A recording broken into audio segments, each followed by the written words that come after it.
Welcome, friends, it's the MovieFilm Podcast. MovieFilm Podcast, enjoy the show. Zaki, Sean, and Ryan are talking about movies. MovieFilm Podcast on the radio. Welcome, friends. This is indeed the MovieFilm Podcast. I am not Zaki Hassan. I am Sean Coyle. Hi. And with me, as always, is Brian Hall. Hello, friend. Happy to join you this week on our podcasting adventure. Wow, that was eloquent. That was really good, actually, Brian. Wait a minute. That every week I struggle with what to say after I'm introduced, and it came so easily. You know what? I think it's Zaki. It must be Zaki. When Zaki introduces me, it was always Zaki. Well, he's so intimidating, that Hassan. Yeah, so we're Zaki-less this week. What's that about? We are gluten-free and Zaki-free this holiday season. Zaki, as many of you know, as he's mentioned on this podcast, they've been expecting their fourth child, and they recently just had their baby. Yep. That is not why he's not here. Zaki just has something against Christmas movies, which is going to be the main focal point of what we have to discuss today. And So, Zaki has 4 little ones running around these days. 4. One being a newborn. That's crazy. I have, But I'm excited for I it. have one, and it is so much work, and I'm not even home like half the time. Yeah. And it's still a lot of work. I don't know how my wife does it, but Yeah. just imagining, dear God, 4. But Sean and I were like, okay, Zaki wasn't able to make it tonight, but we're like, you know what, we're going to do a big year-in 2013 movies year in review sort of episode after this when it's the 3 of us again. But we're like, let's just sit down. Let's have like a fireside chat. Yeah. This is the MovieFilm Podcast Fireside Chat. It's going to be a truncated episode, a little bit shorter, a little bit more conversational, but we're going to talk. I think we have like a movie headline. I've seen some movies I'm going to talk about. Sean's seen some television he's going to talk about. And then we're going to talk about some of our must-see Christmas movies every year. So, I just grab a cup of hot chocolate. hot something. And I want you to start a little fire, whether or not you have a fireplace, and saddle up or sidle up. Saddle up, Apone. It's saddle up. Thank you, James Cameron. Yes. So No, it's not- yeah. Now how are you? No, we're on the topic of fire, Brian. This Yes. brings up. It's a nice segue into a story that you told me this morning. Fire, about something that happened to you involving fire. Here's the thing. I'm a heavy sleeper, and nothing wakes me up. I've slept through earthquakes, thunderstorms, craziness that everybody the next day at work or school or whatever it is talking about. I slept through it. Yes. So yesterday morning, I somehow miraculously heard this like beep, beep, beep, and it didn't sound like an alarm clock. It sounded like a fire alarm. So I was like, oh. So something. So I groggily stepped outside of my bedroom, and my apartment was filled with smoke, and there was a little fire on my oven. And so I actually had this moment of panic because I was so tired where I was like, wait a minute. I know you're not supposed to throw water on that. I'm pretty sure it's baking soda. I can't remember. So I actually let this fire burn, and I ran to Google in my bedroom. I thought you were going to be like, so I drove to the store to buy some baking powder. No, so I looked it up. I confirmed it is baking soda. I was like, what if it's baking powder? What if it's baking? Like, what if it's one wrong thing that I get wrong? So anyway, I threw the baking soda on it, put it out. Turned out to be stinky and smoky, but fortunately it wasn't the disaster it could have been. So that was my excitement for the week. Wait, it was the stove top, like the top of the stove, or was it the oven? Yeah, it was inside. It was a burner. Oh, wow. It was one of the top Yikes, burners. man. Yeah. And firsthand, I can vouch for the fact that Brian sleeps through just about anything. So Yeah. It's like that line from Christmas Vacation where the uncle's like, you couldn't hear a dump truck driving through a nitroglycerin plant. Like, exactly. That's Brian Hall. Yeah, and then every now and then I'm like, what's that sound? It's a funny squeaky sound. Have you watched Christmas Vacation yet? No, we're watching it this weekend, actually. Last weekend, we Okay. watched... I've said this a million times. It's like with the kid, you sort of have to like budget your time wisely. So we narrowed it down to the must-see Christmas movies, which we can talk about later. But we watched Love Actually last weekend, and then this weekend we're going to try to squeeze in both Arthur Christmas and Christmas Vacation, depending on the patience of the wee one. Yeah. All right, cool. Well, I want to ask you about those, but I'll wait. I'll wait till that segment. Yeah. So Sean, I mean, this is so weird. Like our leader, you know what I mean? Our MC, if you will, isn't here. So I'll let you go. What are we gonna do first? What's our first order of business here? Well, if Zaki were here, he would probably rip me a new one for not having seen any new movies. But I have watched a lot of TV. Okay. None of it good. TV is a disappointment these days. All right, I'm gonna say this real fast. Yeah. Because I have nothing else to say about television. We talk about Homeland a lot. We will not talk about it here because you are not watching season 3 right now. But for all the people that are watching season 3 right now, all I'll say is, damn. I unfortunately know what damn means because an article posted on Yahoo of all places. Thank you, Yahoo.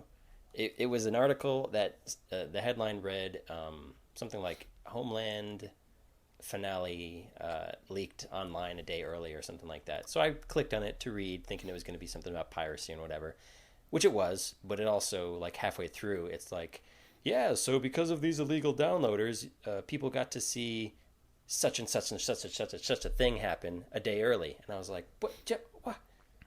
Warn a person? Yeah. Good Yeah, Lord. you can't- It was ridiculous. Yeah. But, I don't know.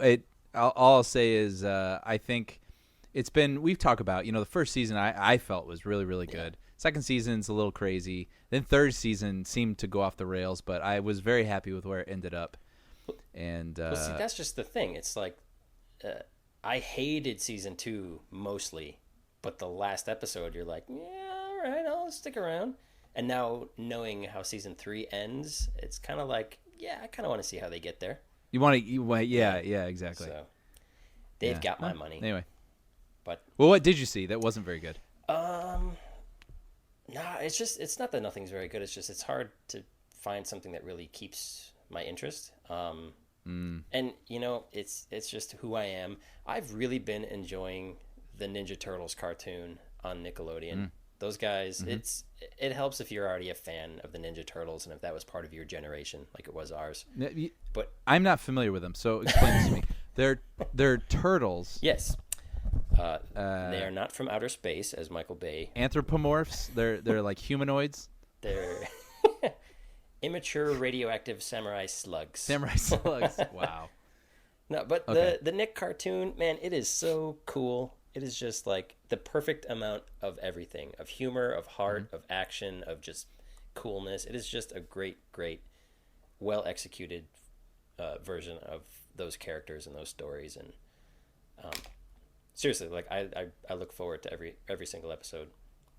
Nice. And what else has been good? South Park. South Park was good. For you South Park fans, they had this epic 3-part Black Friday, Game of Thrones, this epic 3-part saga that was it was pretty awesome.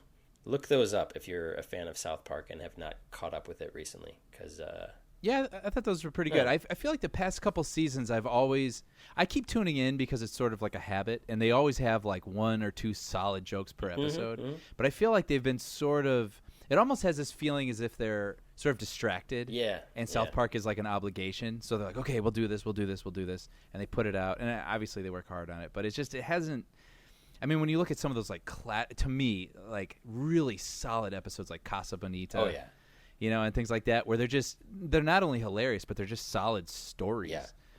I feel like they've been missing that a little while, but I feel like this season's been pretty good. Yeah, I agree. And then the most recent episode, which I guess is the season finale, I'm still not sure how they I think it arrange is. their seasons, was all about like celebrities being photoshopped and like the effect it had on on little girls and stuff On like the that. little It was girls, yeah. sweet. It had heart, and it was actually kind of sad. Yeah, a little bittersweet. Yeah. But like Surprisingly poignant. Yeah. So those guys are doing it Yeah. right. And then the last thing I just wanted to recommend, there's a Bill Cosby stand-up special that's been on television. Now, Bill Cosby. Yes. I'm going to stop you there. No, I'm just kidding. Go ahead. I thought you had a story about Bill Cosby. Nah. Like, Bill Cosby ruined my life. No. It again, it helps if you're a fan of Bill Cosby, because it's like Bill Cosby being Bill Cosby. And I feel like he's sort of gotten a reputation over the past, like, I don't know, decade of being just like a surly old curmudgeon who just sort of like hates everybody. Totally. But this is like, it's Mr. Huxtable, as like, you know, he's older now. And it's just like, you felt like it was Heathcliff Huxtable just telling you stories about life, which it was just, you know, a lot of it has to do with marriage and kids and, you know, the things, because he draws all that from life experience, obviously. But, yeah, I guess I saw it on TV Land, but I guess it's also been airing on Comedy Central. So, oh, yeah, that's why I'd seen ads for it on Comedy Central. I didn't know it was on TV. Yeah, so look it up on your DVRs or your TiVos or what have you, and check it out, because it's a really fun watch. I think it's only an hour too. It's short too. So Nice. But yeah. Well, I saw a couple films. Lay it on me, brother. Lay it on me, brother. Let me start with, I guess, the older film, so to speak. This is a film that came out a while ago, I think, that Zaki talked about. But I saw Prisoners with Hugh Jackman, Jake Gyllenhaal, Mario Bello. Oh, yeah. Terrence Howard. Yeah. So this is a movie about two families, and it's Thanksgiving Day, and each family has a daughter, and their daughters go missing. And so they,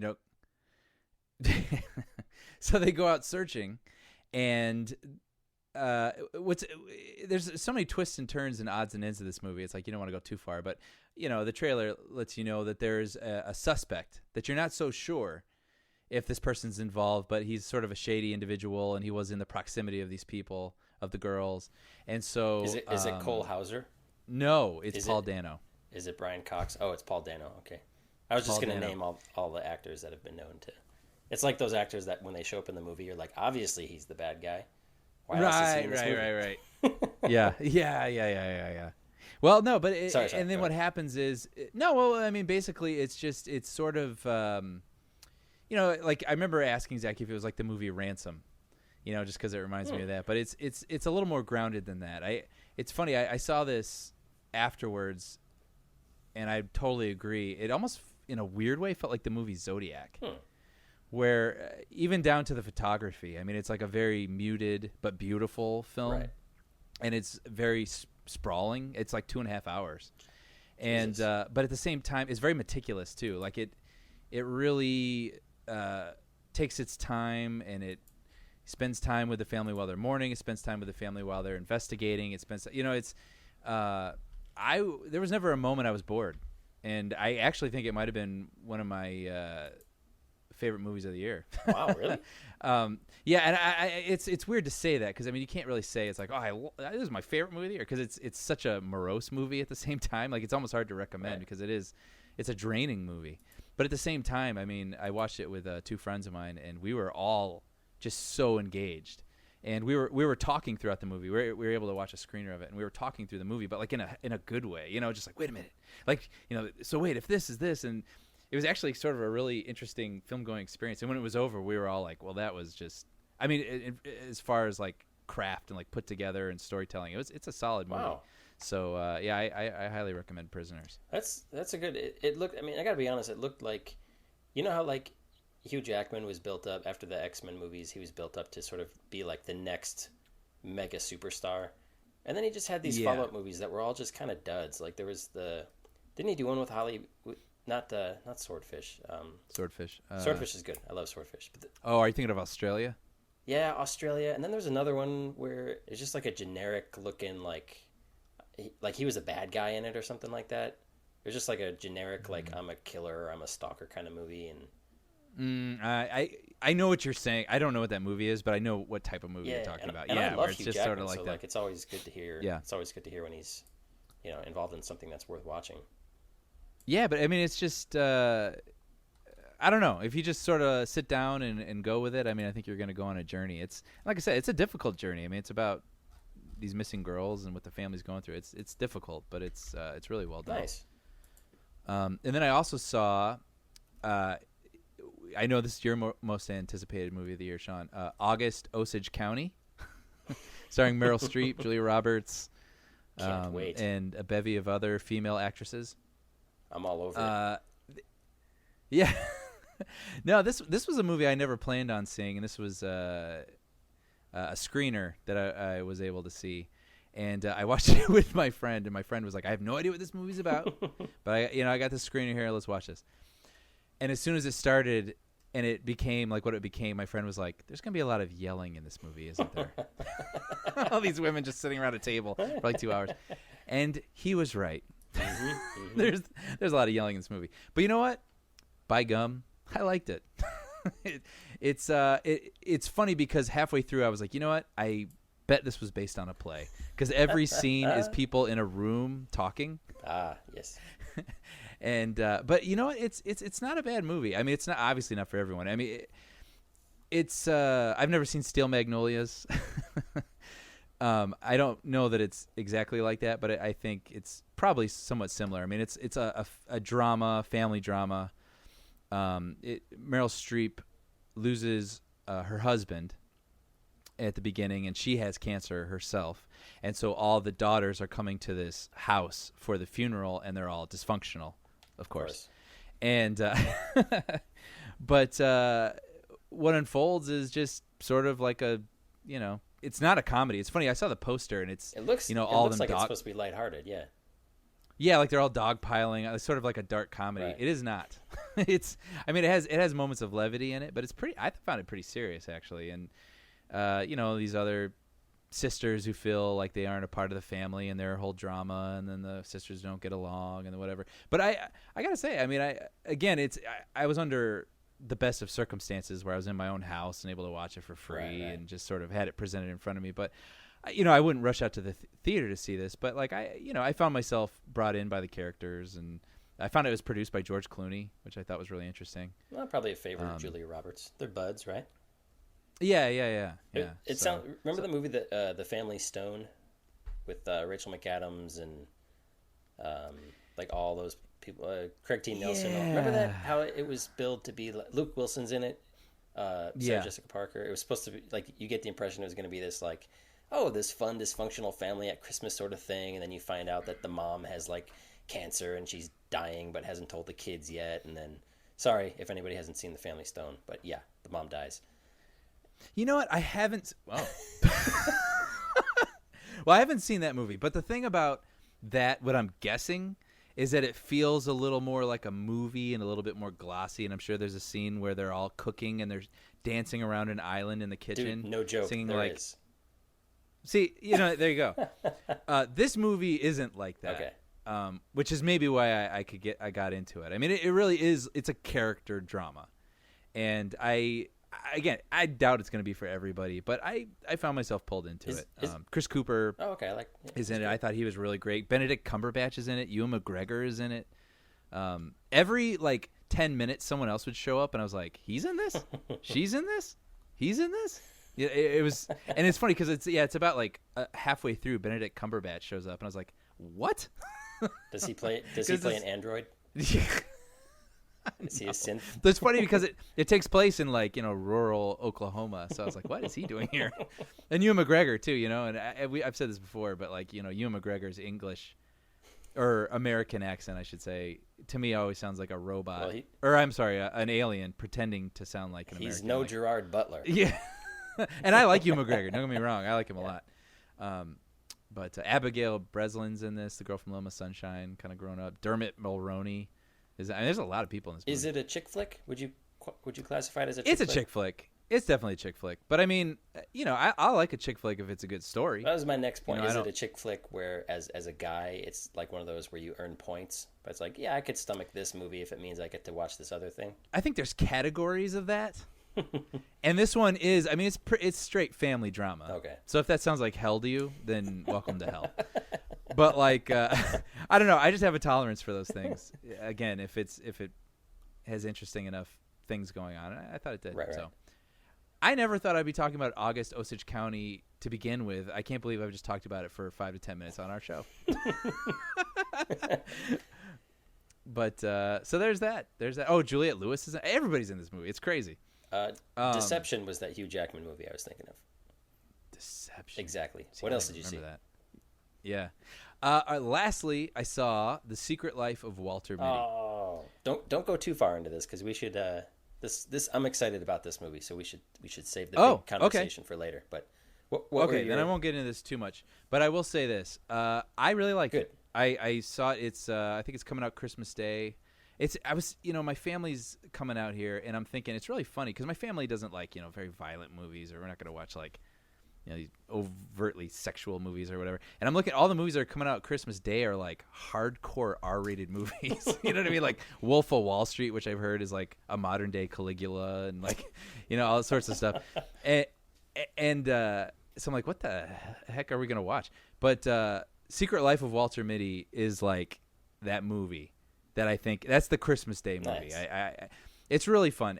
It's funny because I think I've read places that people are saying it's sort of like Forrest Gump, sort of like another Forrest Gump. I disagree actually. Okay. I don't know why people say that, but that's not a slam against it. It's not like that though. So people going into it should understand it's not like that. But it's basically, again, not spoiling anything, but it's about this Ben Stiller plays this guy Walter Mitty who leads a humdrum life, and he spaces out to escape it. Right. And but I mean, we all daydream, but he really loses himself, and he could stand there and people will flick paper clips at him, and he doesn't know it.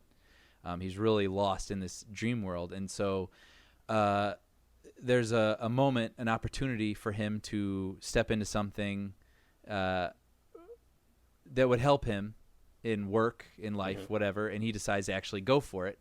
And the movie is him stepping into adventure, let's say. And it's a visually beautiful film. It's directed by Ben Stiller.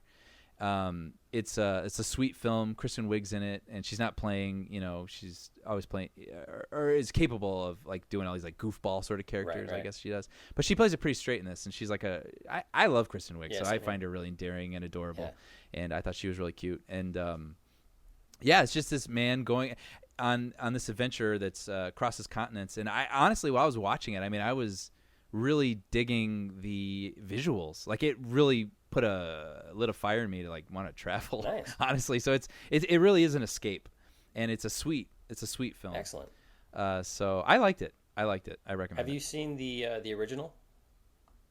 No. That's no. I don't even know. Honestly, what it's really about. Yeah. Because I think the story is completely different. I mean, it's sort of the same thing. And off the top of my head, I forget who wrote because I think the original book was written in like the 40s or something. Sure. Short story, but the movie was starring Danny Kaye, who you guys know. Most of you guys would probably recognize him from White Christmas if you didn't know him from anything else. Right. But yeah, I guess the book and the old version is a little more, obviously a little more grounded because it's about he's stuck in sort of like not a loveless, but more of like a nagging marriage, and he daydreams to escape that. From what I understand, I haven't read the book or seen the movie, but that's what I gathered from it. It's more specific to like sort of like the undesirable home life rather than just where the Ben Stiller version looks like it's just a bit more heightened. Oh yeah. I mean, there's action sequences in this thing that are just like he and his rival, played by Adam Scott, who's freaking. I love Adam Scott. He's hilarious. And yeah, like Adam Scott will say something. This is in the trailer, so I'm not spoiling anything. But Adam Scott will say something snarky, and so like we all do, Ben Stiller will go inside his head and think of like the perfect response to that. But then it'll turn into a fist fight, which will then end up with them flying out the window and surfing on concrete through New York, Cool. Fighting each other. And it's really funny because I mean, it's such a weird tone to balance because you do have that craziness, but at the same time, they want you to feel for this guy. Right. And I feel like it worked. I liked it. Yeah, I'm really looking forward to it. So cool. Yeah. Excellent. So, Secret Life of Walter Mitty, thumbs up. August estrogen chicky drama. What was it called?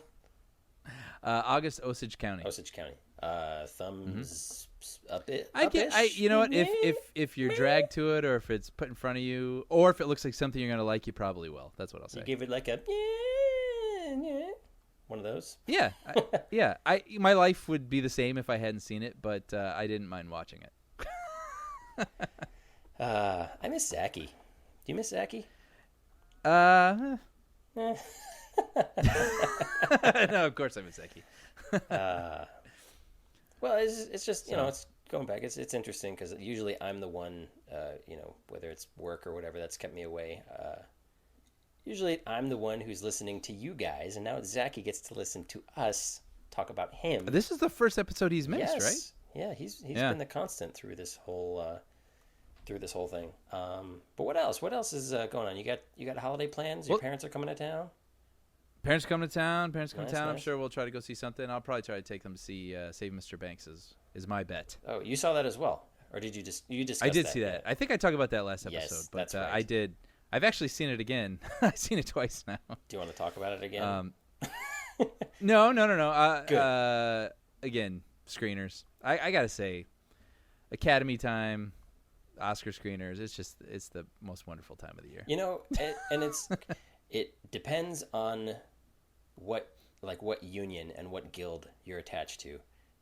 Sure. I was a member of the Editors Guild for a number of years because I was an editor, and apparently I joined just when they stopped sending out a bunch of screeners. So we would get one screener a year, and it was always the shittiest movie of that year. Seriously, it was the crappiest movie from that year.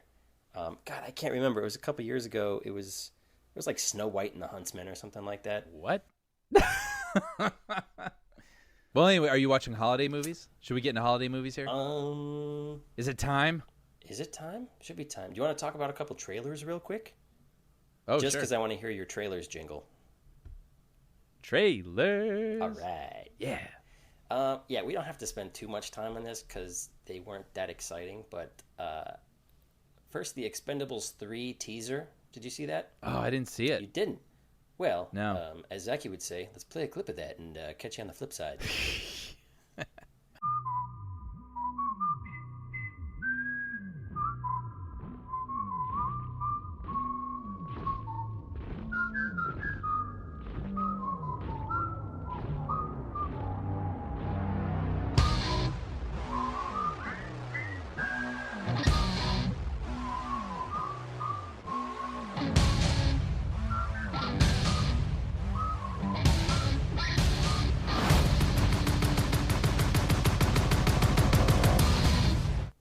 So since we're live and we didn't actually play the trailer, basically what I still haven't seen it. Basically what it is, it's like they're whistling that tune from Great Escape and Breakfast Club, the do do do do do do do do.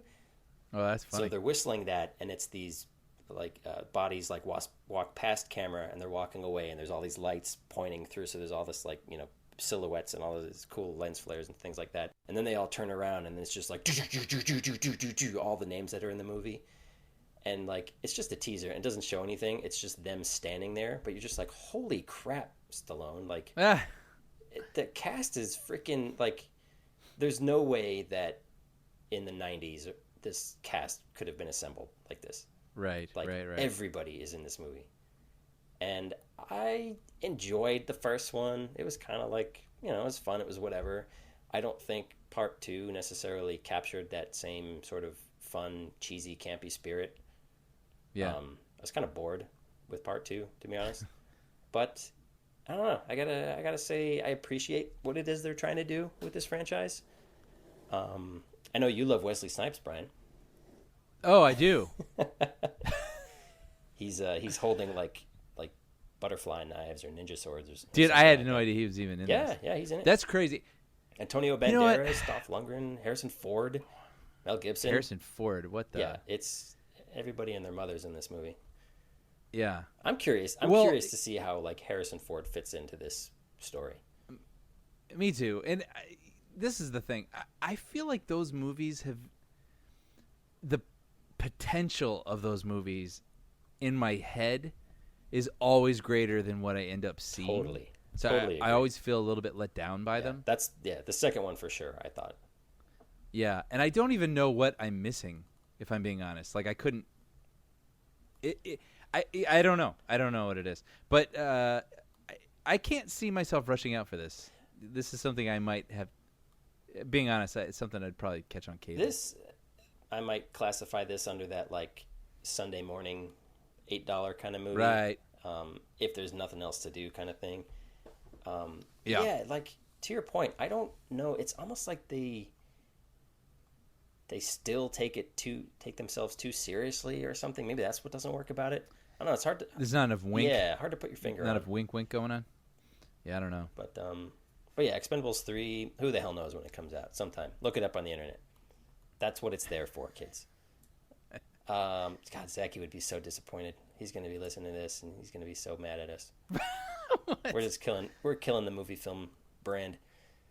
No. Okay. The Godzilla trailer. Did you see Godzilla? I did see that trailer. Yes. Gentlemen, you are being sent in via Halo jump. Now, I realize not all of you have had hands-on experience. And frankly, none of us have ever faced a situation quite like this one before.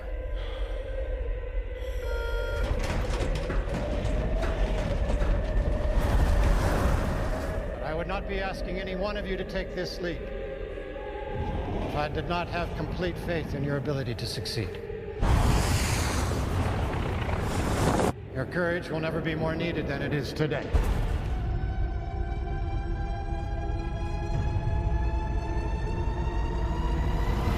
Okay, now Zaki and I had a chance to talk about this off the air, and What?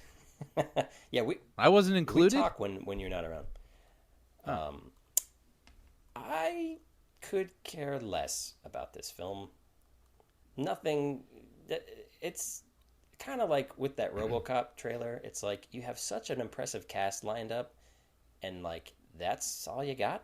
That was sort of my reaction. Like, really? That's okay. It looks like everything else. I feel like I've talked about this before. The older I get, the less and less excited I get for certain films. Yes. Like, I don't get excited about everything anymore. Like, it used to be like, oh, there's going to be a Godzilla film? Right. I haven't watched a Godzilla film before in my life, but I'm excited for it because I'm 18 years old. You know what I mean?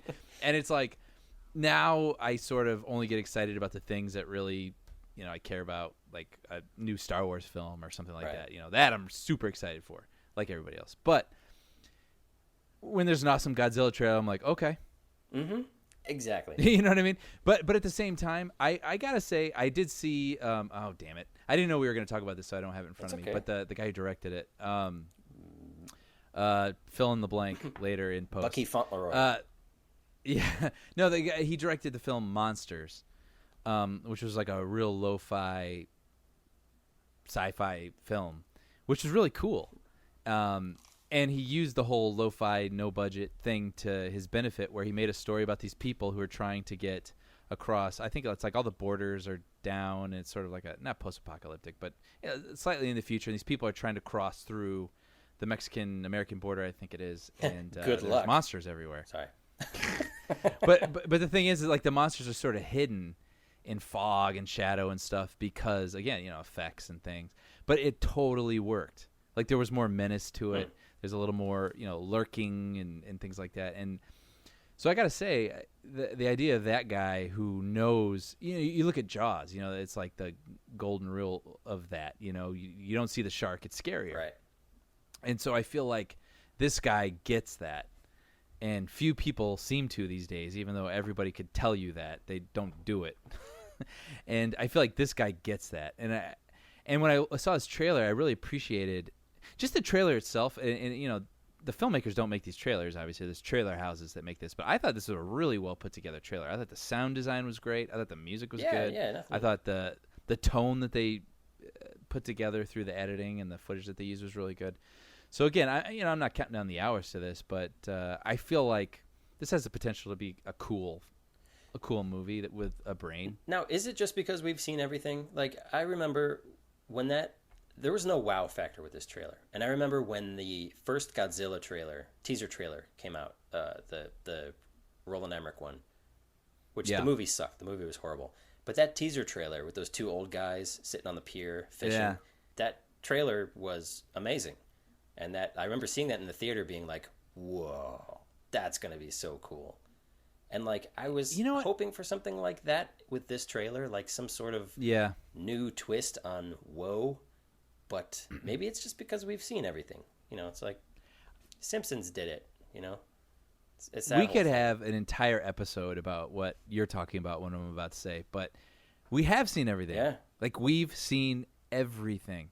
I mean, when you look at Avatar, we've seen a whole nother planet with a whole nother species of animals and people, and like, we've literally seen everything. Yeah. And the thing is because CGI makes literally everything possible, nothing is special anymore. So we've seen every large monster. Like, what was that movie? Maleficent? I'm always going to say that wrong. But the Angelina Jolie movie where she plays, Maleficent. I'm always going to say it wrong. Is the villain from Sleeping Beauty. Oh. And Disney's doing a movie. I don't know if it's going to be from her perspective, but That's a horrible idea whatever. to spend money on. She's Why would you spend money on that? Go ahead. Well, actually, no, I don't think it's a horrible idea, but I feel like I have no idea. I have no opinion on the movie at all. But during the trailer, there's a moment where, like, out of nowhere, all these big, huge, thorny bushes are coming out of the ground, and they're so freaking tall. And it's like, whatever. Yep. You know what I mean? Like, it doesn't look cool. You know what I Yeah. mean? I think the only way you can really wow people anymore is by whether or not it involves special effects. It could not. But you got to surprise people. And you got to be invested in people. So say for example, if like there's a character and he's got to jump across a huge chasm. If it's just him and he's got power boots and he jumps across the chasm, like, we don't care. We know he's going to make it because it's CGI and we can tell it's CGI. But if it's, Johnny and he's down on his luck, and if he doesn't make it across this chasm, he's going to lose this and that. Like, if we care, then it doesn't matter how fake it looks. We want him to make it across. Exactly. So I feel like, with Godzilla, it's possible. I mean, if we care about the characters and if there's, like, stakes that are involved with the scope, then it will be a good movie. But if it's just like, look at what we can do with $200 million, then I don't think it's going to do anything. And that's exactly what it feels like they do in Hollywood. I think that's why I don't care too much about these Hobbit movies, because that original Lord of the Rings trilogy, like, you've never seen anything like that before. That was like that is CG. True. Yeah. Peter Jackson took CG to the next level, and that stuff looked amazing. And it's like, and let me just say, those movies are emotional. Exactly. As hell. Well, that's totally right. That Sean Bean death is one of the best deaths ever. It rules. Like taking all those arrows and then the oh my hobbits being gosh, pulled, and fighting all those people off of those arrows sticking and in then the them. Hobbit kids still being pulled away, screaming like, "No!" It's just like, whoa. Yes, stakes. Yes, exactly. Which is like they'll never. We talk about it all the time with kids movies. Like, kids movies nowadays don't have any element of danger or stakes. But like, going back to our point, like with these Hobbit movies, like, yeah, it just feels like 3.5 hours of like swooping, shots of thousands of CG orcs and crap, and it's like I'm bored. Like, I've seen that stuff, and I just feel like every CG heavy movie, it just feels like they're plugging holes with computer effects. Well, I'll say in contrast then, with the Godzilla trailer, I don't know. I felt like it had a little bit more care involved. Like, I felt like I could feel that. It seemed like they weren't trying to show off. They were trying to set a tone, and that I can appreciate. Right. I heard they were making another Godzilla movie, and I was just hoping that it was going to be different. In what way? Different that it just didn't feel like it was going to be like a generic effects kind of movie. Like Godzilla Osage County? Well, and Zaki will be proud of this segue here. My first thought was like, what if Edgar Wright directed a Godzilla movie? Yeah. It would certainly be different. It would be cool and campy, Hyperkinetic but it would smart, also have, a lot of heart clever. to it. Well, I don't see your segue because there's absolutely no news about Edgar Wright that has come out this week. No, but there is news about Mr. Paul Rudd being cast as... Go on. Yes, he has landed the lead role in Edgar Wright's Ant-Man film for Marvel Studios. Are you familiar with the character of Ant-Man, Brian? I am. Yes. Dr. Hank Pym. I'm gonna put this out there, Sean. I am looking forward to Ant-Man more than I am looking forward to the next Avengers movie. Because of Edgar Wright and Paul Rudd, correct? Yes. I am right there with you. I am so curious what the pairing of those two guys in a superhero movie will deliver. Dude, anytime Edgar Wright has a movie coming out, I am stoked. Yeah. Like, and it won't even have to be my favorite movie of the year, because World's End wasn't my favorite movie of the year. It wasn't. I don't even know if it make my top 5, being completely honest. But I freaking loved it. Like, he just is a captivating filmmaker, and I will always look forward to anything that guy has to do. And so, him making a superhero film, I think Scott Pilgrim versus the World is one of the best action films of the past 5 years. That movie's fantastic. That movie is just. I mean, taking story out of it, like the visuals in that movie are so amazing, and I mean that is like a CGI laden movie, but like you don't think about it because he is perfectly integrated. I watched a behind the scenes on the Blu-ray, and they were showing that anytime something clashes and like lights, whatever would flash, they actually had lights on set. So it wasn't just like an effect that they added later, but the lights would actually reflect on everybody's hair. So it wasn't just a It's green like, box that it's like it's that level of detail. I mean, that makes it just like this totally immersive thing, despite how bonkers it is. So anyway, him making an action hero movie, I just cannot wait. Cannot wait. I'm totally 100% there with you. And with Edgar Wright movies, you know what you're going to get. But then there's always something that still surprises you, and just makes you say, "Wow!" Like, we've mentioned this before. He's one of those guys where, like, we are all storytellers and are, making our mark in this industry in some way. And then, like, a guy like Edgar Wright comes along and makes a movie, and you're like, "Oh, right, yeah, I have no business being in the same room with that guy." Yeah. I mean. I'm dying to see this. And I guess there is test footage that he's shot that is out there. I don't even know if that's like a legit. No, it is legit, but I don't know if it's a legal thing. I can't remember if that was something that they wanted out there or not. I did see it, where he runs up the barrel of the gun, right? Exactly, yeah. It looked freaking cool. So, yeah, and Paul Rudd. I mean, if you don't like Paul Rudd, I don't know what's wrong with you. I'll go on a little tangent here because I'm not going to go very far with it, but Anchorman 2, speaking of Paul Rudd, has come out. Now I can finally talk about this. I saw Anchorman 2 6 months ago. Signed a thing, said I wouldn't talk about it. Now it's in theaters. I can talk about it. All I'm going to say is, because we'll save this for a larger discussion, because I'm talking with Sean actually before we were on the air that I want to go see it with him. I saw a version. It was a test version, so it was 2.5 to 3 hours long. It was like literally everything they shot. So I can't judge it until I see the finished version, but I really liked it. People are asking me if I thought it was as good as the first one, and of course it isn't. I mean, no sequel is ever going to be as good as the first film, because the first film, I should say that's not always the case, but I mean with comedies especially, right, when you have these characters, the thing about those guys is, Brick Tamlin, played by Steve Carell, he says weird non sequiturs, and it's funny because you're surprised by it. But when you go into the sequel, he does that. Right. So it's not going to be the same. So they have to do different things. So that's my real quick thing. Like, is it as funny as the first one? Like, I don't think it is. But is it really funny? Yeah, it's really funny. So I dug it. I can't wait to talk about it a little bit more in the next episode. And I'm happy to finally say that I really like it. Well, it's like what Austin Powers was, right? It's like, yeah, Baby was great in the first movie. And then by the time the second movie comes along, it's like, Jiminy Jillikers, I've said it so much, the word has lost all meaning. Right. And I want to say, though, like, I don't feel like they do a couple nods, of course, to the jokes that everyone wants them to sort of like, hey, remember this? And they do that. They do a couple like, remember this? But they also do new stuff. It goes in really, really zany tangents, as you'd expect. But I don't know.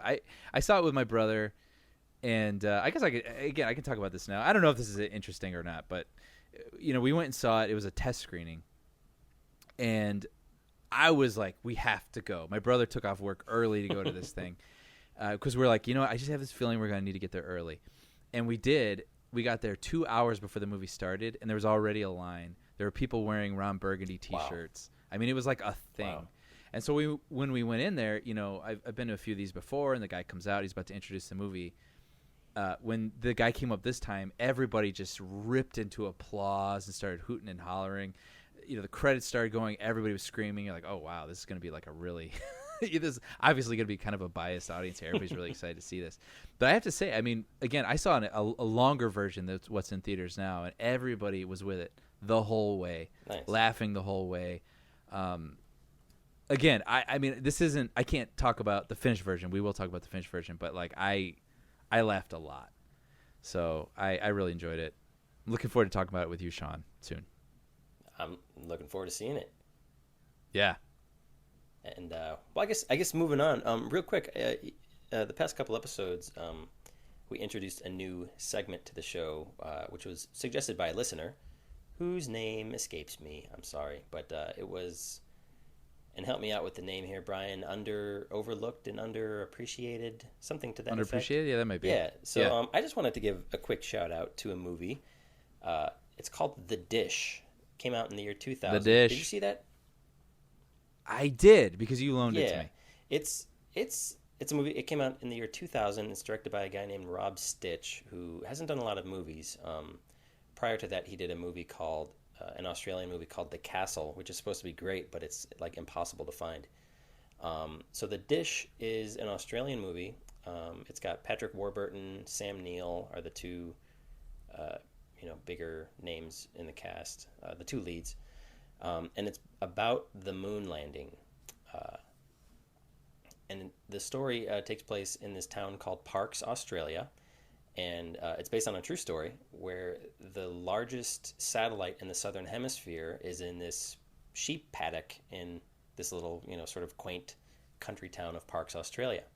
So the images that we saw of Neil Armstrong walking on the moon, those images were being transmitted from this satellite dish in Australia. And so the whole story revolves around this little town, and it's sort of like this is their proudest moment in history, pretty much. And it's about like these three guys that are basically manning this, this giant satellite and are basically responsible for broadcasting at the time, which was the most like monumental, bit of history that was ever seen on TV. And it's just a cute little movie. It's just like a nice little movie, It doesn't make you laugh out loud a whole bunch, but it does make you smile a lot.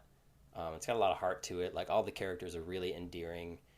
I'm sure they took creative liberties to make some of these characters a little wackier than normal. But for the most part, the story about all the problems that they had as to whether or not they were going to be able to transmit these images, like for the most part, the story is pretty true. Because like at one point, don't want to give too much away, but at one point their systems go down, so they basically lose the Apollo ship.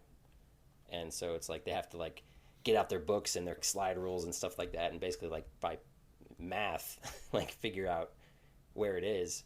And it's just like all the stuff that sort of happened, like all this chaos behind the scenes that happened, where we almost didn't get pictures of the moon landing because of all all the stuff that went wrong. But it's a really just a nice little movie to check out. It's pretty short too. It's only like an hour and 40 minutes. It's got a really good score by a guy named Edmund Choi. If you get a chance to, if you're looking for just like a nice, a nice reason to smile for an hour and 40 minutes, check out The Dish. Yeah. Nice. Yeah. So, Zaki, what do? We should call him Zaki. Yeah. How do we segue? Well, here, let's do this. Ready? Christmas movies. I'm gonna come up with a theme song real quick. Ready? Christmas movies. Christmas movies. Fa la la la la la la la la. So, Oh, I okay. thought we were going to continue. Never mind. Well, as we're winding down, it's inescapable. You know, you flip on TV right now. There's like you're inundated with Christmas films, which I find great. Yes. Unless you're on the Hallmark Channel, and but ABC Family's got their 25 Days of Christmas. AMC has been playing Home Alone every single day, and so again, we're winding down here. But Sean, what are the Christmas movies that you cannot end the year without watching? Well, let me throw this at you real quick, Brian. You mentioned ABC Family, 25 Days of Christmas. Yes. There's one particular Christmas movie that drives me crazy. And do we want to end on a positive note? Should we get the negative? Let's end on a positive note. We'll so let's get the negativity out of the way first. The bad juju out of the way right now. The Grinch. The Jim Carrey Grinch movie. Now, if Paul's listening, this was another thing. I happened to be roommates with Paul many moons ago. And when that movie came out, he and his now wife, we all saw it together as a group. And I remember thinking, like, yeah, it's whatever. Like, you know, I could take it or leave it sort of thing. And they loved it. Like, they fell in love with it. And apparently, which I'm not aware of, over time, like, that movie has gotten a huge following. Like, there are people that love that movie. Like, that is their Christmas movie. And good Lord, I saw this movie on ABC Family. It is horrible. It is unwatchable. It is garbage. This movie is garbage. It is total crap. First of all, it's not about Christmas. Like, it's not about Christmas. And it's kind of like what Zaki makes fun of with The Hobbit. It's like you take a 300-page book and you make a 9-hour movie out of it. What's the problem? It's like a 15-page book that they turn into a 2-hour movie. Ron Howard, man, like, what the hell? Every shot in this movie is like spinning and tilting and twirling like a Dutch angle, and every shot is moving, and it's so darkly lit, and it just looks like a disgusting place to be, and it's just like, and all the characters are ugly. Well, here's the thing. I know people like this movie. I don't know if they're listening right now, but I really like you. Yeah, guys. I like you as people, but not this movie. I like you. I am. I like you a lot. I don't know. I'm not a big fan of this movie either, and here is why. I feel like the main reason is what you said, Sean. The story, I love the Grinch cartoon. I love it. I watch it every year. I think it's great. That's all the story is. Yes. Is there's a town that likes Christmas. They annoy this guy who lives on a hill, so he decides to steal it, and then he realizes that they don't need the presents. He can't steal Christmas from them because it's bigger than that. It's inside of everyone, and it changes him. That's it. That's the story. So I just didn't care for everything outside of that. I remember seeing it in the theater with my cousins, and just being like, what? But then when it got to the end where he was stealing the present, I was like, yeah. I like this. Because I mean, that's the story that's the part that has weight. You have to sift everything through all else. Just feels like someone there, just trying to, filibuster for, an hour and 15 minutes while there's actually 26 minutes of content. But here's another thing too: is I really don't like when live action tries to mimic cartoons. Yes, exactly. I just find it so forced, but also it just doesn't translate. I mean, when you watch, this is why how many times am I talking about how much I love The Simpsons? But what I love about The Simpsons is they're able to comment on so much, they're able to satirize so much because they can exist in this world that has a weird bending physics, and they can make these sort of odd jokes that couldn't exist in the real world. and it works because it's a cartoon. But when you see live action and people are trying to be like, and away I go, and like zip away, like it just looks stupid. It just does. And because you can't move as fast as a cartoon, you can't disappear like a cartoon. Like it doesn't translate. So anyway, that's why the movie doesn't work for me. If you like it, more power to you. But like for me, for those reasons, like I just find it to be like a overly long, drawn out, bizarre experience. And it's kind of a scary movie too. Like I don't think there are parts in this movie where I don't think it's like necessarily good for kids. Like it's been too long since I've seen it. There's this whole flashback about like when there's this whole backstory about how like basically the Grinch was delivered by mistake. Like the stork delivered all these babies one day, and the Grinch like accidentally wound up at these two old ladies' doorstep or something like that. So they like took him in and raised him, and he's just like this little monster, this little mongrel monster, kind of weird looking kid, and like he falls in love with the pretty girl at school, but then like the bullies at school tease him, and like he just goes crazy and runs off to the mountains to live by himself. Like as a kid, he decides, I'm just going to run away to the mountains and live by myself. But then there's all this stuff where he eats glass and like. But I will say this: if you're gonna have a live action Grinch, you couldn't do better than Jim Carrey. No, and he was the perfect choice, and like to their credit, like the makeup, the costume, and everything looked great. But it's just like, yeah, I think also at that time he was still like, I'm doing air quotes if you can't see me, Jim Carrey. So it's like It was sort of like, oh, let Jim Carrey be Jim Carrey for 2 hours. Just let the cameras roll, and we'll work around it. Yeah. But oh man. So well, anyway, when you're turning the channel from the Grinch, yes. What are you turning to? Well, the no-brainer, I think Christmas Vacation is my favorite Christmas movie. I cannot go the Christmas season without watching Christmas Vacation. And it is shocking to me how old that movie is now. Yeah. My Lord. I know. It still feels like newish. Like it's kind of like, I don't know, whenever I catch like Seinfeld reruns on like TBS or something, I'm like, yeah, this still feels like current. But it's like, no, Seinfeld was like the 90s.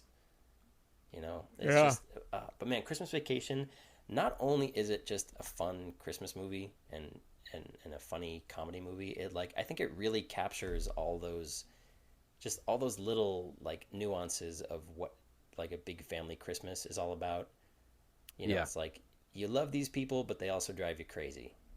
And Chevy Chase is fantastic, and all the wackiness and the slapstick stuff is great, but it's just like it's got so much heart to it. Yeah, it's funny you say that, because it just seems like if a movie like that was to come out now,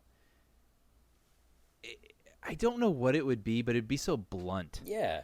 You know, and it would just be like, if it was a series of vignettes that take place at Christmas, it would just be so, I just can't think of another word, just blunt. It'd be like, and then this is the part where he tries to hang out the lights, and then his wife calls him an idiot. Yeah. And then this is but it's so much richer than that. I mean, it is vignettes. That movie's just vignettes. Yeah. But they're so, not grounded, but there's so much texture to them. And you root for Clark Griswold. You do. You like everybody. Yeah. You like his wife. You like him. You like his in-laws, even though they're crazy. And I think you like them regardless of if you saw the first two Vacation movies. You don't need the other films for this exactly. movie. What am I? Uncle, what's his name? Eddie. Uncle Eddie. Uncle Eddie. You know what I mean? Like Cousin he Eddie. would just Cousin be Eddie, like a cousin Eddie. I'm sorry. He's like disgusting but likable. Yeah. And like if you were to make, if Todd Phillips was to make this movie now, he'd just be disgusting. Mm-hmm. You know what I mean? So, and that's why the movie lives on. That's why it endures. Yeah, and which is like what you said right there, like disgusting but lovable. Like those are people in your family. Like they have imperfections, and something, like we all have a weird uncle. We all have, a drunk uncle or whatever. Like somebody that always makes a fool of themselves at a wedding or at a family reunion or whatever. But it's like, I love you, Uncle Ted. But deep down, like they're still family, and they have redeeming qualities. And there's like, oh yeah, like there's that reminder of like, yeah, that's why we stick together. For sure. And for sure. Yeah, and it's hilarious, and the theme song is great. That Christmas Vacation theme song, and Chevy Chase is hilarious in it, and it's just perfect. I think we can both agree. I mean, you and I both write. Yeah. We both write screenplays, and we want to make a living doing that. And John Hughes, it's just unfair. It is unfair. He is just so talented. It's disgusting. I mean, like, I watched Planes, Trains, and Automobiles recently for Thanksgiving, and I'm just like, damn it, this movie is just so damn good. It is so damn good. And it's, again, I mean, you look at Due Date, which came out with Robert Downey Jr. and Zach Galifianakis. It has its moments, but it's just not, whatever. Like, no one's going to care about that movie in, like, 5 years. But, like, Planes, Trains is just, it's the same idea, a slobbish guy and, like, a guy who's impatient together on the road, and it's just so freaking good. And then you look at Home Alone, which could again be a total just whatever slapstick comedy, but it's not. Like, it's so much richer than that. And you look at National Lampoon's Christmas Vacation, and it's just like, it's so disgusting how talented he was. Well, let's switch over, because I'm sure Home Alone was a movie that you were gonna mention. Oh, Home Alone. It's so weird, because I think I like Lampoon's Christmas Vacation more. Yeah. I mean, if we can even have to pick, but Home Alone, I just have a huge soft spot for that movie, and I don't know why, but I just love that movie, and like I just even like it running in the background on television when it's playing, and I'm doing stuff around the house. But it's been on AMC like literally every day this month. I don't know if you've noticed. But every night when I've come home from work and I'm doing stuff, I'm just like, oh, Home Alone's on again. I just put it on. I just really like that movie. And it's funny, as I'm older now, Zaki was totally right. I mean, that movie is Saw for children. I mean, it's crazy how malicious that movie is. I mean, he doesn't just like defend his house. He tortures people. As these burglars are trying to come in, it's pretty messed up. It is messed up. It's messed up. But you know what? There's like still sort of a Norman Rockwell glow to the film. So like somehow you overlook it. But I mean, you look at that movie, it's easy to just be like, Home Alone, I've seen it. But I mean, watching it again with sort of like a under the microscope, if you will. I mean, it's a really well directed movie. I mean, it's a flimsy premise. Yeah. Like a boy's left home alone, and then these burglars come in, and so he beats them up. But like, it's really good. It's really heartfelt. Yeah. It's really sweet. I mean, I guess that's a credit to the talent behind it. And that's a movie. It's 90? What is that? 20 years old? Something now? Like that. Yeah. 23 years old. And and there you go. It's still playing, and everybody still loves it. And this I think goes to your point about like if this movie was made, how different it would be. Like so much thought, and this is because of that thing you sent out in the email this week about the ticket. Like so much thought went into how, like the first act of the movie. They did such a great job with the first act of that movie, establishing like all the steps that lead to Kevin getting left behind. Like. He's, they tried to cover their bases. I mean, it wasn't just like the parents miss him, whatever. Just it's like he's a they actually have all the details. So he's a bit of a nuisance. That means he gets bullied around a little bit, and he gets overlooked, and he gets tired of being overlooked. So he makes a scene, and they spill stuff all over their plane tickets and their passports and stuff, and then from there the dad accidentally throws the plane ticket away, which was what Brian caught in an email. I forget what website that was from. Well, I should say I saw it on Reddit. Yeah, there's Redditor pointed out that you watch this movie a million times and you never really notice that when all that stuff gets spilled because Kevin's fighting his brother over the last pizza that he ate, and they spill the soda everywhere. The dad takes a whole swath of napkins and throws them in the trash. But if you look really close, amidst those napkins is a plane ticket that says Kevin on it. So that's why they didn't realize they had an extra ticket the next That's right. And then like from there, like he makes a scene, so he gets sent up to the attic to sleep. Yeah. And then the power goes out. Just in the chaos, they forget that he's up there. But then the neighbor boy comes over, and the sister counts him accidentally as, when she's counting to make sure all the kids are there. It's like laid everything out so perfectly. Oh, you got to give it to Macaulay Culkin too. Yeah. I mean, he is like child actors make or break movies. Yes. And he's really, really good. I mean, he's like goofy and he's funny and he's like, you feel for him when he's sad. And he was really good as a kid actor in that movie. Home Alone 2, not as good of a movie. Yeah, when Home Alone 2 is on AMC every other night, I'm sort of like, can you play Home Alone 1, please? Now, Home Alone 2, it's interesting because I didn't really watch that one as much. So when it's on, I find myself sort of like, oh, because I don't know it. I'm like, I like this character, so it's like, it still feels sort of new to me in a weird way because I don't know what's going to happen next all the time. But yeah, it is just a retread of the first one. Exactly. You instead of the, what's his name, Marley next door, you got the scary pigeon lady. And he's scared of her at first, but then he learns that she's nice, and she's the one that saves him from the burglars. And Kevin finds another house to set up traps in. But what's ridiculous about the second movie is how they get there. It's like Kevin just walks onto like the wrong plane, and he's like, "Oh, there's my parents down there," and the stewardess is just like, "Okay." Yeah. And like, what are the odds that the burglars, like, they just broke out of jail, and they happen to like walk out of a toy store in New York City, and it's like, "Oh, there's Kevin," and they're not even like surprised to find him. It's like, "Hey, look, Mauve, look who it is! It's the little kid who almost killed us." It's like, come on. Yeah, I don't know. It's funny. I DVR'd it and I've been trying to get through it, and not because it's a bad movie. I just been distracted and stuff. But it's just like, I haven't even gotten to the part where he beats up the burglars. But I just don't find the hotel clerks as compelling or interesting. And But, what's another one? What's another one you got? Another good Christmas movie. Hey, you can't talk about this without It's a Wonderful Life. Of course.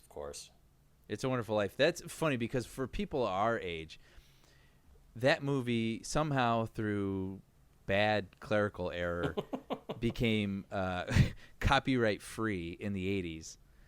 And so that movie played. I mean, for people who did not grow up in the 80s, you don't understand. This movie was on all the time. And it was on every channel. Like, not kidding. Every channel would play this. They'd be playing on 3 channels at once. I remember a year where, like, wasn't it all the major networks each ran it? Would play it at once. Yeah, because they could, because no one owned the rights to it. It was free. And it's a great movie. So it's ubiquitous, I think, to Sean and I, and to other people like us who are listening right now. But then eventually Turner, I think, got the rights to it. Now it airs like once a year on NBC or something. But for anyone who hasn't seen that movie, it's a great movie. It's a really, really tight movie. And it's really interesting. It's one of those movies that when it was released, it was a flop. Right.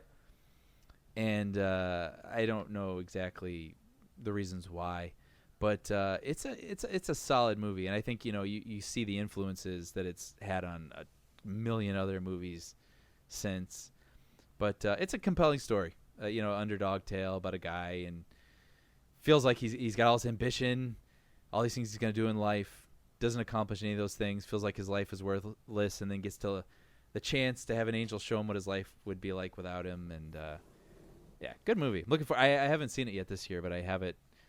When I'm looking forward to watching something, just so I don't forget, like I'll pull the DVD off the shelf, put it on top of the DVD player, and that's the one I have pulled out, ready to watch. And I think this is one of those movies where, get a little deep here, like if you're listening, kids, like one of the luxuries about getting older is that and I'm 35 now. It's like and sort of one of the luxuries you get is like you have more stuff to look back on. I love when movies make me think like that, and when movies make me appreciate the things that I have and appreciate. Yeah, I just think it definitely touches on things that I think you can relate to, and I think it is a sign of a good movie when you could just be like, well, what if that was me? So. God, I haven't watched it yet. You know what else is? Yeah. Oh, it's so good. I'd seen it again recently within the past couple of years, and you wonder if it'll hold up again because it's like, do I just like it because I grew up watching it? But it's a solid movie. Charlie Brown Christmas Special. Mm-hmm. I can't go Christmas without watching that. Now, it's what is the actual title of it? Is it Merry Christmas or is it It's Christmas Charlie Brown? Or Merry Christmas Charlie Brown? That is a good question. Because I have it on the shelf. I don't know. Because just to warn you, if you watch, like ABC or something, it's like the same thing that they do with The Great Pumpkin Charlie Brown. They block out an hour on TV and they run the first special, which is what you want to see, and then they tag on like something that came out 20 years later or something that is nowhere near as charming. And there is and that's a double. There is another Charlie Brown Christmas episode. Yeah. But it's not the one we're talking about. We're talking about the original. But the thing is though, even though that special isn't as good and you sort of get annoyed when you miss the first special, the classic from like 1965, and then you catch the second one, the reason they do that is actually a good reason because this is the thing. There's so many ads now on television. TV shows used to be like 27 minutes. And then they were 25 minutes, and they were 24, 23. And now it's like, the show I work on is like 21 and a half minutes or something. There's so many ads. And the thing is the Charlie Brown Christmas Special is like 25 or 6 minutes. So they used to show it in a 30-minute block, but they would have to cut moments out of it. And I think they used to cut out my favorite part of the special when Sally is reading the things that she wants. It's so funny. She's like 10s and 20s, talking about which money she wants from Santa. All I want is my fair share. But anyway, so the reason they do that whole hour block is so they can show it uncut.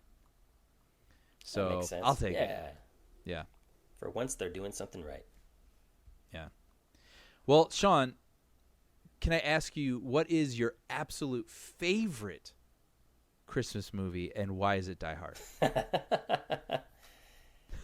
Die Hard is a fantastic Christmas movie. It is. It seems like it's become a thing recently, like in internet culture, where everyone's just like, Die Hard is a Christmas movie. You know what I mean? That's Dude, like we were saying that back in our high school days. We've been saying that for a long time. Sure, but that's like it's become like a thing now. It's sort of like I was watching some year-end special on ABC last night. And they were talking about the word selfie. They're like, selfie, it's a new word. It's like, no, it's not. Like we've been taking selfies for the past 10 years, but like you just learned it, news anchor lady, and now you think it's like new in 2013. But yeah, no, I contest. Doesn't the term selfie sound like it's slang for masturbation? Right? I'm giving myself a selfie. Be. Yeah. Yeah. Why were you late? Oh, I was giving myself a selfie. Nah, that doesn't work. You can't say I was taking a selfie. I was taking a selfie. Yeah. Or a dump. I was experiencing a selfie by myself. No, I don't know. It's really hard. But I do see what you're saying. Anyway, Die Hard. Yeah, Die Hard is just it takes place at Christmas, and it's an awesome movie. That's kind of the end. Yeah.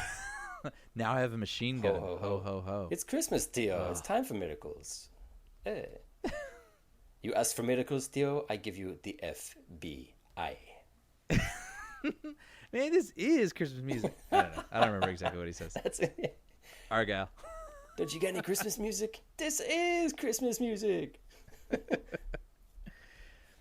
But yeah, it's kind of funny. I mean, like for being the like awesome action movie that it is. I mean, Christmas plays into that movie. Mm-hmm. It being Christmas time. Here. I think it ends. What does it end on? Let it snow. Let it snow. Dean Martin, I think. Go to anamorphic widescreen. Oh my gosh. Okay, so this is something. You know what? Again, this is Brian and Sean hour here. We're just doing a little fireside chat. So we grew up with television or TVs that were 4x3, right? So that's a square. And you have the movies are 16:9 or 2:35 ratio, which is like a rectangle. So when you would watch Die Hard, which should never be seen in a square because you're losing like over half or about half the image. So you're also losing about 12 lens flares per shot if you exactly. But when you watch those movies on TV, the thing was they would do this thing called pan scan and they'd crop the image. But when they'd show the credits wouldn't fit because they were meant to fit in a rectangle, but they're trying to show it on a square. So when a movie would end, and for some reason I would always remember Die Hard. Die Hard would shrink on your square television to a rectangle so they could fit the credits. So that just became ubiquitous to Sean and I. Like, when an action movie ends, it shrinks into a rectangle on your television. So Sean and I, we made this action movie parody called Sucker Punch and Leroy, which you can find on YouTube. And we wanted it to end, even though it was 16:9, we wanted it to shrink down to an even smaller rectangle because that is action movies to us.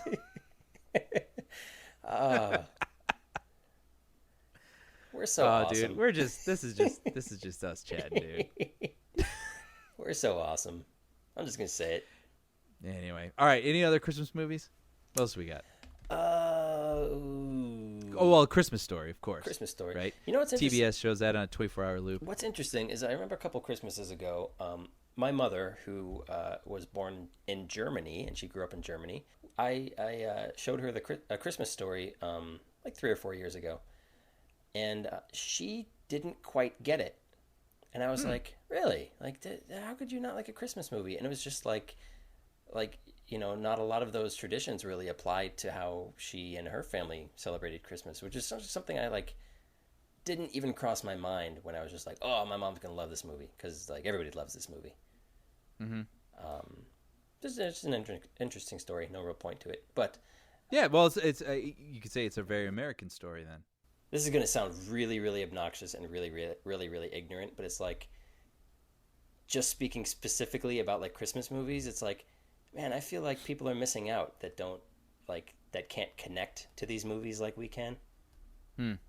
Because of the tradition and just our upbringing and what Christmas means to us and stuff like that. But for our audience out there, like I would love to know. It's too bad this isn't a live call-in show, but if you guys want to leave comments on our Facebook page or send us an email or something like that, I would love to know like what. If you're a different religion, what is your sort of equivalent of a Christmas movie? Like something that celebrates, like whatever holidays are important to you or whatever, spiritual or perhaps religious things are important to you. Like if you have a Christmas equivalent type of movie, what are they? Or even like an ingrained tradition, I would say. Yeah, like you know what I mean? tradition. Because those are, regardless of like religion, I mean, like just the tree and the presents and the things like that. You know what I mean? It's like something that everybody who celebrates Christmas, I mean, that is ingrained. Mm-hmm. And so, yeah, I think that's a good question. Like, I'd be curious to know if there are movies that someone who doesn't celebrate Christmas but celebrates something else that, perhaps we don't. Yeah. Like, it'd be interesting. Like a movie that speaks to that and touches upon those touchstones. Yeah. That they're familiar with, yeah. And if there aren't, should there be? What would your idea be for those? So leave us comments on Facebook or hit us up on at our Gmail address, moviefilmpodcast@gmail.com, because we're curious and we'd love to read some of these on our next episode. Yeppers McYeppers. Yippers McYeppers. Cut that. No, I'm just kidding. It's too late. Yeah. But all right, man. Well, hey, I feel good. You feel good? Too. I feel good. Do we? I miss Zaki. I'm not gonna lie. Yeah. No, I'm really looking forward to the next episode. We're going to during Christmas break, I'm going to try to catch up on a ton of movies. I want to go see American Hustle. I want to go see Wolf of Wall Street. I want to go see Anchorman 2 in its finished form. Looking forward to talking about all those. And then I think we're going to talk about our 2013 in review, right? Like our top. We are. The next episode is going to be packed because you guys will run down all the movies you saw, and I will name the 3 that I happen to see. Hey, man, it's tradition. My top 3 movies are always the only 3 movies I saw that year. But you mentioned American Hustle just now, and yes, sir. I just want to point something out, and we could easily fill another 90 minutes talking about this. But really, do you get the impression when you see the trailer and when you see the posters? I look at it and I just get this feeling that it's really obvious that these guys are just playing dress up. And maybe this has something to do with like the fact that film stock is so like clean and polished now. Like the whole thing with The Hobbit, 48 frames, like it looked like people in Halloween costumes. Like the posters or the trailers? Everything. Like, is it just because of like the cleanliness of high def that like it looks like costumes and wigs and makeup and stuff now? Like, I'll give you that I get that impression sometimes with certain things, but I had not thought that with this movie. I'm actually very much looking forward to this movie because I love David O. Russell. Yeah, as do I. I had no idea this was a comedy, by the way. Yeah, I just spoke with someone earlier tonight who said the exact same thing to me. They had no idea it was a comedy. Until I read the Golden Globe nomination. I was like, it nominated for a comedy? Well, yeah, Golden Globes are kind of wonky. But then now all the trailers are like, oh, it's hysterically funny. It's the comedy of the decade kind of thing. I'm like, what? I have heard it's pretty funny. I mean, David O. Russell, I mean, all his movies are kind of like that. I mean, like Three Kings even is pretty funny. I love Three even Kings. Though it's kind of serious at the same time. Three Kings. If you haven't seen Three Kings, by the way, listening audience, frickin' watch Three Kings. Skip Christmas and go do it. Celebrate Christmas, then watch Three Kings. But I love everybody in the cast of what's the movie, American Hustle. But I'm just like, Bradley Cooper in a funny wig and facial hair, Jennifer Lawrence. I love Jennifer Lawrence, but like she just looks like she's playing, like dressing up in her mom's dress, and Amy. It's like, that's interesting. Yeah, no, I understand what you're saying, but I had not felt that for this. But I'm still looking forward to it, regardless. But yeah, just things like that can take you out of a movie sometimes. So I just worry. But well, I think that about wraps it up. Well, I can tell Brian just wants to stop talking, so... tell us where we can find you, Brian, on the old interweb. Well, you can find me at everythingbrian.blogspot.com, Brian with an I. How long have you been specifying Brian with an I? I think Zaki started that. That's just, it's like... And he's right to do it, because you know what? When I go to Starbucks and I get a coffee, they always spell it with a Y. Yep. I have no idea why. But, yeah, I know fewer Brians with a Y than I know with an I. So, but somehow, I don't know, it leans toward Y, so I just want to specify. Fucking California. Die Hard. Die Hard. So, everything... Brian.blogspot.com. Say it one more time. Everything Brian. I can't do it now. My brain's like, won't let me. Everything Brian.blogspot.com. Zaki's going to kill us. You can find myself at moosehub.com. You can find all of us at mrboyproductions.com. You can also check us out at facebook.com/moviefilmpodcast, at moviefilmpodcast.com. You can send us emails at moviefilmpodcast@gmail.com or leave us messages on our Facebook page. You can check out Zaki's blog at zakiscorner.com. He's also on the Huffington Post. Am I forgetting anything? No. Wow. Wow. So, hey. Yeah. You know what? For everyone who celebrates Christmas, Merry Christmas. Everybody celebrate anything else? Happy holidays. I hope everybody has an awesome week next week. I know we sort of touched on this last week, but we are thankful for every listener. This has been a really awesome year, getting to see our audience grow and getting feedback from people. And I have a blast doing this, and it brings me so much joy knowing that people actually enjoy it. Yeah. So complete heartfelt thanks. I mean, I know I guess the next time we talk, it might be in the next year. So I just want to say for 2013, this has been really great, and we really appreciate all of you. Absolutely. And it's just a shame this is Brian's last show. So, for Brian Hall, so long. For Brian Hall, I am Sean Coyle, and we are both here for Zaki Hassan. We miss you, Zaki. Looking forward to having you back. This is the Movie Film Podcast. We will see you in 2 weeks. Welcome, friends.